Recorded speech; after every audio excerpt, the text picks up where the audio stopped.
Hi everyone, I'm Ash. I'm a Beachbody Coach. I'm here today to tell you how to build your Beachbody business while working full-time.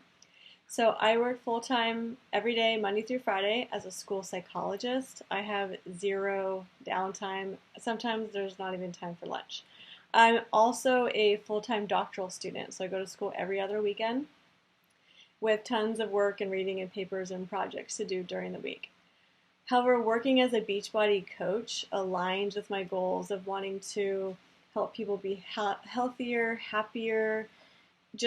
I want, like, being a coach is a huge priority in my life, and so I make it a priority in my day every day. So if you're working full time or if you have children, use the business activity tracker. So once you sign up to be a coach, you'll have access to this tracker. You can track your progress. You can make sure you're utilizing your time that you do have and that you're practicing the vital behaviors to be a successful Beachbody coach. So for me, I personally set aside an hour every day. And when I have ideas about the business, I keep it logged on a list in my phone. So whenever I, can't think of something to post, or what day was I gonna do my challenge group post, or anything like that, I can look at my phone and everything is right there. So, as far as setting aside time, so when I do have lunch or in the evenings, I respond to emails that I receive regarding coaching or people wanting to sign up for accountability groups. On Sundays, I plan out my posts for the week. And so what happens at the end of the month, I'll plan out a whole month's worth of posts. So Tuesday might be Tasty Tuesday. Wednesday is a Woman Crush Wednesday, where I might shout out a fellow challenger or teammate or another coach. And basically I just set my calendar up of what I plan on doing that day for the whole month, so that on Sunday I can kind of gauge, like, okay, this is what I want to do this week, and I know what kind of posts I'm going to do. And then if it comes to the day and I can't decide what I'm going to post, I go back to that list I created of ideas that I had when all these brilliant ideas were going through my head that you kind of like get stumped on when you need to post something. Also, one of the vital behaviors is personal development. This is huge. I love it. It's like changed my life so much. So every morning when I'm getting ready for work and when I'm driving to work, I listen to either an audiobook that's on personal development, and we have a huge shared file that's just a list of different personal development books depending on what you want to work on. Also, Beachbody does a national wake-up call every Monday, and so after they have the call, they keep the recording archived. So when I signed up as a coach, I listened to those archived recordings as much as I could to learn as much as I could about the business, so that I could be more successful. So, and then as I'm listening to different personal development ideas, I write the ideas in my phone, not when I'm driving, but I'll bookmark it, the audiobook, and go back to that clip later and write a quote down, especially if it's motivational, if you think your followers on Facebook or Instagram would like it or find it motivating for them. That's just something to keep in mind if you want to come up with ideas as well for posting.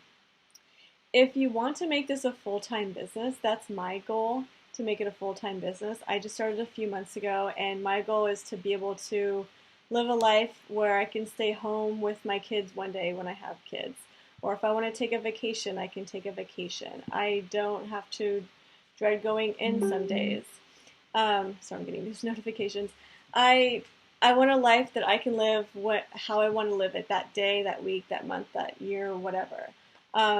That's my goal. So if that is your goal, I encourage you to set an income goal. And that income goal is when you decide you want to quit your full-time job. Or maybe that income goal is when you want to retire your husband, your boyfriend, your spouse, partner, whatever you have. If you're a stay-at-home mom, you want to retire your spouse. Like, you set an income goal, like, I'm making this much money. So for me, my income goal is to make minimum of what I make now. Once I start making that, I can say goodbye school psychologist job. I love my job. I love the kids I work with, but it's mentally, physically, like everything, emotionally exhausting. And so being able to work with people who want to live these happy, healthy lives is something that I really strive to do full time.